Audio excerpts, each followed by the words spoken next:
Господјо Цаневски или колешке Цаневска, можам да ве условам. Подобро колешке Цаневска. Вие поминавте низ еден, да речам, прилично тежок период во животот. Имавте канцер на дојка. Она што би сакала сега да ве прашам, знам дека сите ги прашуваат за искуствата низ кои што поминале, но од оваа перспектива би сакала да ве прашам што сметате дека е најприоритетно да се направи од страна на властите за подобрување на периодот на лекување, на рехабилитација и така натаму за пациентите кои што имаат проблем со канцер. Во случајов, бидејќи историјата ја правиме по повод месецот за борба против рак на дојка за пациентките кои што се борат со овој вид канцер. Благодарам за поканата да го кажам моето искуство и моето мислење. Само едно појаснување, мојата битка се уште не е завршена, бидејќи започна точно пред една година, кога јас не кажував никому дека се сомневам дека имам рак. Тоа траеше долго време. И тоа е најголемата грешка што ја направи во животот, јас кажувам, и затоа мојот апел до сите жени е редовно да се прегледуваат и доколку забележат нешто сомнително, веднаш да отидат на доктор, затоа што е многу полесно се лечи отколку да го поминуваат овој пат јас што го поминува. Значи јас до мај месец примав хемотерапија на онколошката клиника, а сега во понеделник на 14 ме очекува операција.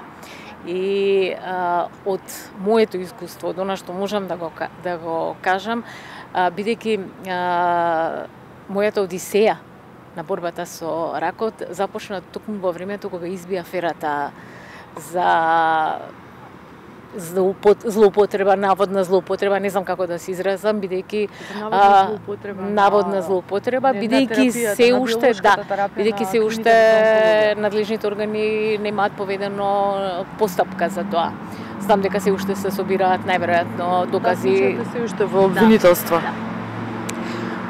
Значи тогаш влегувате со едно. Добро, првите 2 дена не знаев за себе ништо, меѓутоа кога почнав да ја примам хемотерапијата, слушате телевизија, читам на телефонот, не можете да поверувате што се случува, не знаете кому да верувате. Тоа е најстрашната работа. Бидејќи никој не кажуваше што навистина се случува. Ја слушаш едната страна, ја слушаш другата страна, ја слушаш третата страна. Зато сега излезе дека се уште нема никакви докази дали онколошките пациенти примале вистинска терапија или не примале вистинска терапија. Она што е неопходно државата како да го направи како еден од првите потези е на онколошките пациенти кои се борат со најтешката болест, и морам да кажам дека не се само пациентите, туку таа борба ја тераат и нивните цели семејства. Бидејќи тие мора да помогнат во борбата на пациентката која има за жал рак. Значи, мора многу поорганизирано да се настапува како држава. Мора на онколошките пациентки, не зборувам, значи секој пациент има право на лекување, меѓутоа ова е најтешката болест со која се соочуваат, особено жените со рак на дојка. Значи, треба да им бидат обезбедени сите услови. Да не трепат кога ќе отидат да примат терапија, дали ќе ја има терапијата или ќе ја нема терапијата. Знаете колку е тешко, бидејќи ние во Скопје сме пак во некоја предност. Ќе отидеш, ќе се вратиш, ќе дојдеш утре дента. Знаете ли колку е тешко кога некој ќе дојде од Гевгелија и ќе го вратат бидејќи нема терапија. Затоа треба да се обезбедат сите најдобрите видови на терапија и да ги примаат сите пациенти на кои што тоа им е потребно. Од моето се извинам што ќе ве прекинам, од ова што го кажувате, сметате ли дека треба системска промена на целата организација на лекување и пристап кон овие пациенти да се направи?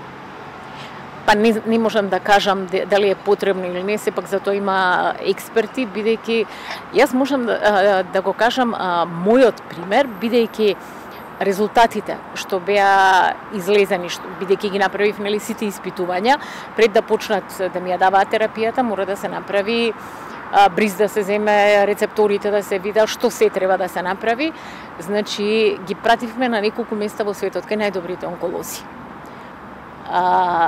Можам со гордост да кажам за нашето здравство и за нашите доктори дека сите тие доктори кажаа дека тоа е најдобрата терапија, дека PET скенот е совршено прочитан, дека лекарите на онкологија ми ја одредиле најдобрата и единствено можна терапија. Затоа велам, системски, знаете што треба да се менува? Да се менува да им се дадат услови на докторите. Да има доволно доктори, да има доволно медицински сестри, да има доволно кревети. Тоа е она најбитното, освен лековите. Инаку, мислам дека имаме добро обучени лекари, имаме многу добри медицински сестри, за кои што јас имам само пофални зборови од целиот овој период едногодишен што го поминувам. И кога лежа во болница, и кога одам на земање на терапија. Значи, она што треба да се направи е да има, значи, во моментов, ако ви кажам дека на онкологија има 2 докторки, 1 доктор и уште една мислам дека е специјализантка. Значи, а дневно има по 100 жени пациентки една докторка или 1 доктор. Знаете дека не може мислам колку и да сака, не може да заврши да ги прегледа 100 пациентки и да може да им препише терапија, да им даде, бидејќи на овие пациентки се специфични, им треба и добар збор. И да им кажеш, бидејќи јас на пример прашувам. На сите онколошки пациенти веројатно со сите онколошки пациенти веројатно така треба да се постапува, бидејќи шокот е голем кога ќе дознаете дека ја имате оваа болест и можеби треба, затоа прашав дали сметате дека треба да е некој системски пристап, кога ќе добиете резултат таков каков што ќе го добиете, да има каде да се обратите некој да ви каже добар збор. Која е вашата порака до жените? Еве и до жените и до мажите, кои што ќе се соочат со ваква диагноза, има ли потреба да се плашат или треба едноставно да го третираат ова како еден предизвик со кој што може да се соочат? Некој ми кажа дека ракот е состојба на организмот и дека секој треба да се соочи со таа состојба и да се бори со таа состојба. Она што е најбитно е да не се откажеме. Значи, во ниеден момент не треба да се откажеме. Второ, треба, мене така ми кажува, само позитивна мисла дека треба да имаш. Значи, не треба нервози, доволно ни се. Оние што се вистински пријатели да бидат околу нас, со нив да се дружиме, убаво да поминуваме. Мене и тогаш ми кажа, внимавај на храната, меѓутоа не е тоа најосновно. Најосновно е она што го вносите во себе. Најосновно е тоа. Бидејќи треба да имате добра мисла и добра волја и решителност дека ќе се справите со ракот. И како што кажав на почетокот, редовни скрининзи, редовна мамографија, редовно одење на контрола и на доктор. И нема ништо пострашно отколку да се крие и да се бега од вистината. Многу ви благодарам за овој разговор и ви посакувам да имате добро здравје во иднина. Се надевам ќе се видиме во некоја друга прилика. И подобра прилика. Благодарам многу.